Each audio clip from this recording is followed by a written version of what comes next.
So, like I told you early in the show, when we had Johnny Gargano here, and he announced NXT Takeover in your house on June 13th on Peacock. Like I told you, he wasn't the only guest, and he's one of the current best wrestlers in the world. But now the hair on the back of my arm is going to stand up. We're going to bring in one of the best wrestlers of all time. We're going to bring in somebody that I've talked about extensively on this show, and somebody who knows a little thing or two about In Your House. He basically started the concept with his great matches back then. But I'm, of course, talking about Mr. WrestleMania. I'm talking about the Heartbreak Kid. I'm talking about somebody who's very key backstage at NXT these days. I'm talking about Shawn Michaels. Shawn, thank you very much for joining Rasslin.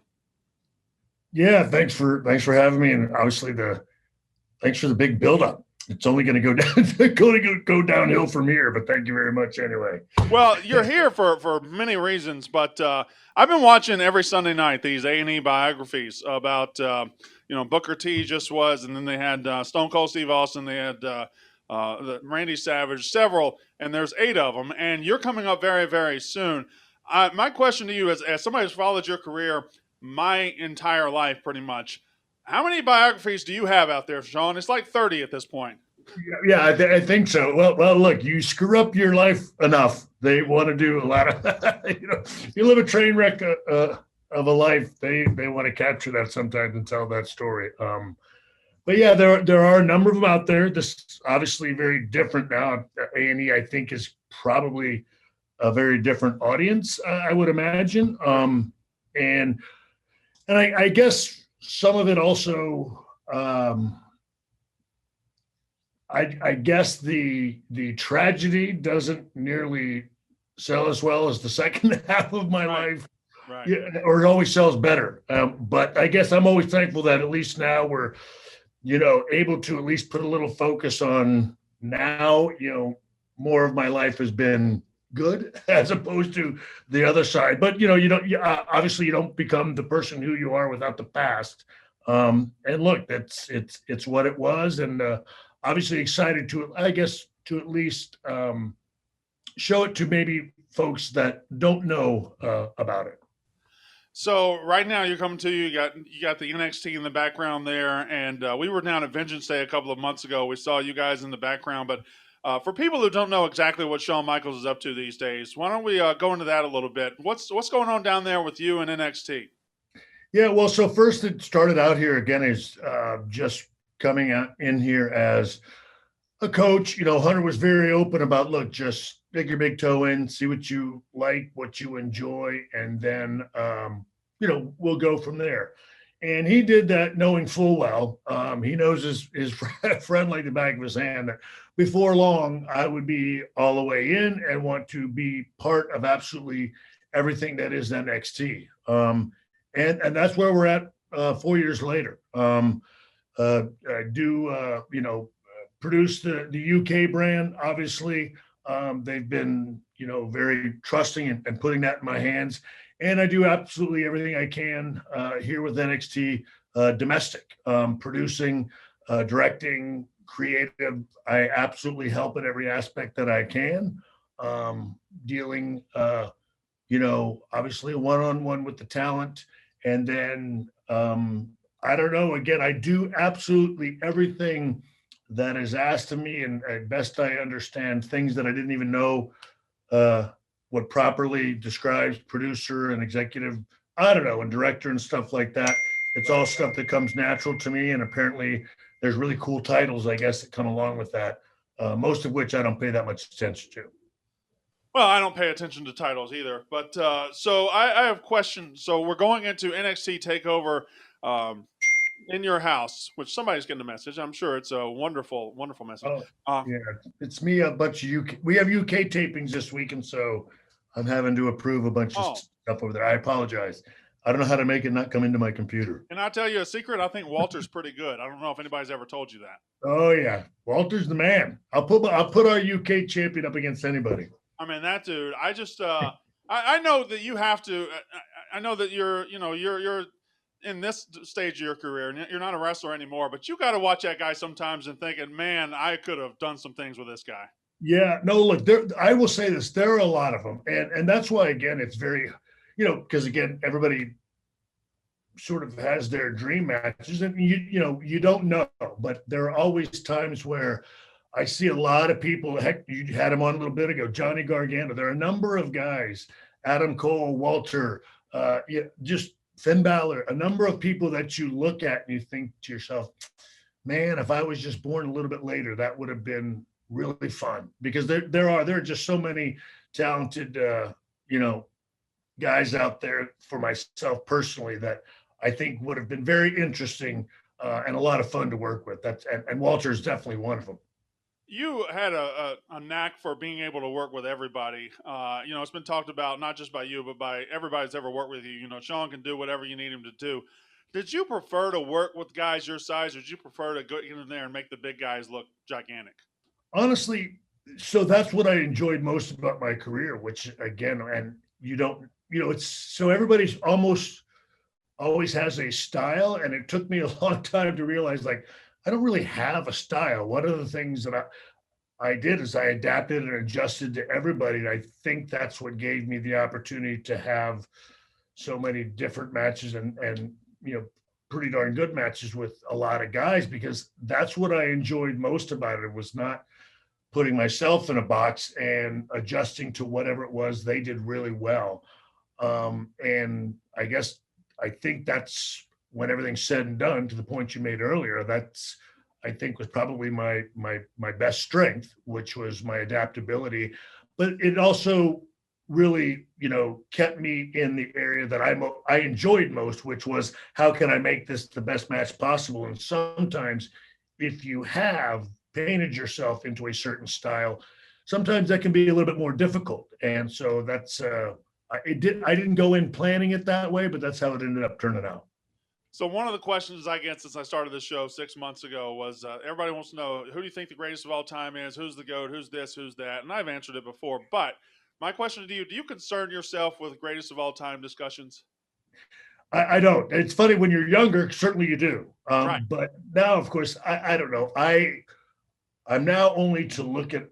I only have the ability now to see everything in the rearview mirror, and I think to myself, technically, I'm back to where I was at 56. I'm back to where I was at 19, which is just realizing that my idea of success was to have a car and a one-bedroom apartment, and maybe be the one of the main guys in a local territory in South Texas. And obviously, it's become so much more than that.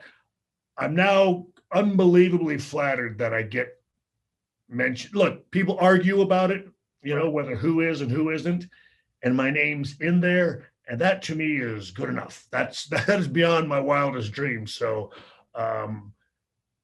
those things never get determined. Every generation is different. I'm glad to be at this point in my life and to look back on a really cool body of work that I'm proud of.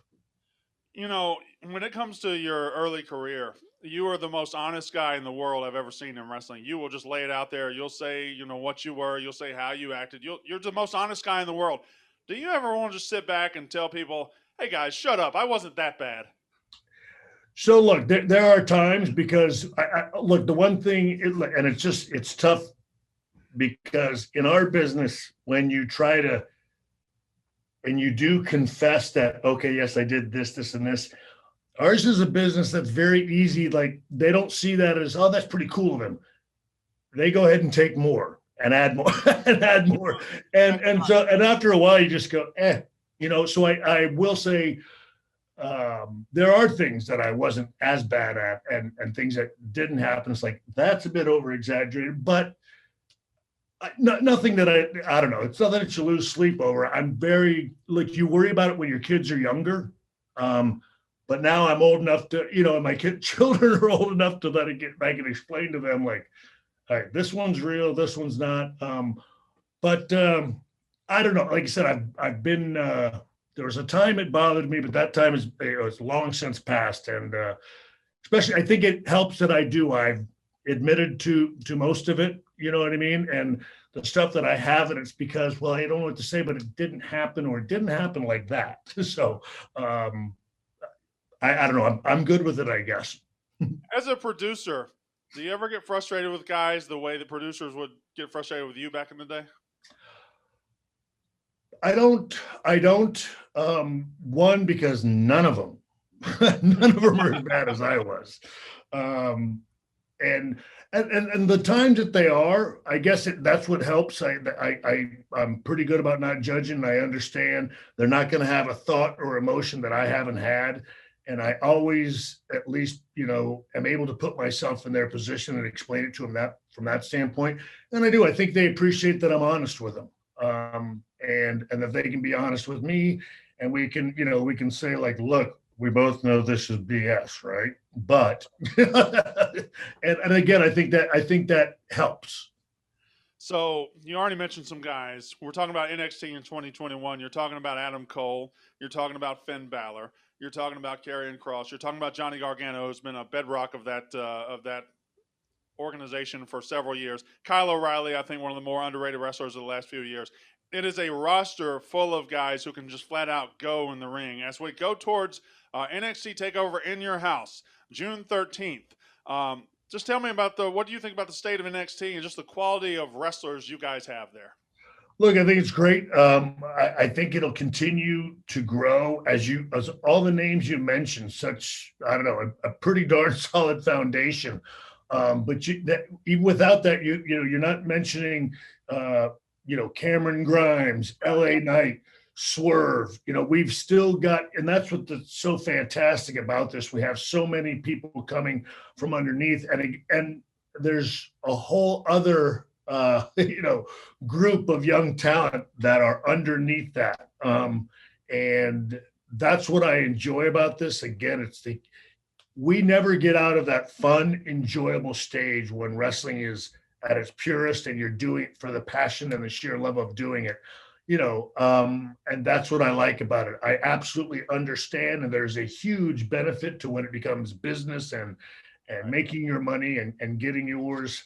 But I'm very thankful that in our environment, that's not something that I personally have to, concern myself with. We're still at the stage where they're very inspired, very passionate. They see our passion for it and our love for pouring into them with the best, knowledge and ability that we have. And so that's why I think all of this works for all of us, because it really is. This is a hell of a group down here, and there's a hell of a culture down here that everybody enjoys and buys into. This Sunday on A&E, the continuing biography series with A&E and WWE, they've included Stone Cold Steve Austin, Randy Savage. They've included Booker T. Now we get to Shawn Michaels. And if you've been watching wrestling for a long time, if you're a fan like me, you know the story of Shawn Michaels. But it's such an interesting story, Shawn, because you've talked about it at length. But you had the incredible rise in the mid-'90s. You had the championship in '96. And then there was the 4 years off, and you came back and had another incredible career. As far as wrestling goes, what do you consider to be your prime? Uh, That's impossible, right? yeah, well, so I guess physically, I'd say probably right 95 through 97. Yeah. Physically, athletically, up top, probably I would say again 2000 to 2007. I don't know that I might have slowed down maybe a smidge, but just wisdom, psychology, and honestly, sheer enjoyment and professional, easier to deal with. All of those things. It really is. It's a tale of two sort of different lives mixed up in one dude, and so I guess maybe that's what makes it interesting. Beats me. It's been my life, so it's all pretty boring to me. Right. But at the same time, it is different. It has not. It's been a pretty, wild Well, ride. and it has landed you here in NXT backstage, working with the new talent, working with the guys that will be the next guys, I guess. You seem to be very, very, very satisfied with where you are right now. Is that an accurate assessment? Yes, very much. Yeah, no, I'm the happiest dude in the world. I got, I do. I got a great family life. I got a great job life. I'm good with everything. I think the only hassles I have is that people get bothered by the fact that I am happy. I'll be honest with you. When we came it. down to Vengeance Day in February, I met you for a second. We talked about Mossy Oak, my hometown, where I'm from, and all that. And then I talked to Triple H for like 15 minutes after the show. He just sat there and talked to me. And for somebody who followed him, and he's one of the great heels in the business, he's one of the best guys. I wanted him to be more of a jerk than he was. He was way too nice of a guy. I feel like he should be a bigger jerk. Yeah, well, look, he's been that way, he's been that way since I've known him for 25 years. It just so much of it, I don't know what to say. It's not nearly as fun and as exciting and as interesting as the stories, but we dig doing our job. We love this. He's the only guy, that could be where he's at. It's all for a reason. He's got the perfect temperament for this line of work. Sure. He loves doing this stuff. He likes, working with his friends and working with young talent. And it really is. It's just, that's who sets the culture here. That's why this place is so fantastic. That's why everybody wants to come here, stay here, and be here. And again, we're very proud of that. We just feel like we're going to keep it going for as long as everybody will let us. Last question. I'll let you get out of here. We're heading towards NXT Takeover in Your House, June 13th. I said earlier, mid 90s Shawn Michaels is a reason In Your House took off as a concept. I did my top 5 In Your House matches ever. I actually did top 6. Shawn Michaels was in there 4 times. Very quickly, what's your favorite out of these matches? It was the Hell in a Cell with Undertaker. It was Mankind at Mind Games versus Jeff Jarrett In Your House 2, and then Shawn versus Diesel at Good Friends, Better Enemies. Those are all incredible matches, and they were bang, bang, bang right after each other. Which one stands out to you? So, because it's In Your House, Right. the original concept with the original Right. stage and everything else, because the other one's Bad Blood, they started to get a little bit away from the In Your House concept. Yeah. So if I would say the one with Jeff Jarrett, because it was the one that was an original In Your House, so to speak. On the house. Yeah. and it, what I mean? And so that, again, it was Tennessee. It was fun. It was good guy versus bad guy. It was a very traditional type match with, and all those other ones are so fantastic. But they became more than, at that point, it was becoming bigger than In Your House. Sure. So I always go back to that one with Jeff, thinking like that was just such a blast. That was so easy to do, no pressure. Him and Road Dogg out there flying all over the place. Jeff and I had worked with each other 1,000 times. He was so unbelievably talented, an easy bad guy to dislike. So it was just one of those worlds where all the traditional wrestling stuff applied, and it was fun to do. Well, this is fantastic. Like I said, we have A&E Biography with Shawn Michaels coming up very soon. This Sunday, we have NXT Takeover June 13th. It is In Your House. Todd Pettengill will be the host. Apparently, he'll be back. That's going to be awesome. Shawn, I'll give you the last word here. I guess the immediate future of NXT, we've got Takeover In Your House coming, but it's I assume you guys, you just moved to Tuesday night. I assume it's going to be a big year for you guys down in NXT. It definitely is, and honestly, the only thing I want to say is, Brandon, honestly, thank you for, you guys are always very cool with us. You're always supporting us, and it's one of those things that we appreciate, man. We're all wrestling fans, right? When everything's said and done, and like I said, we appreciate the support that you give us all the time. So honestly, thanks a lot for having me. It's awesome. That is Shawn Michaels, and that is Rasslin.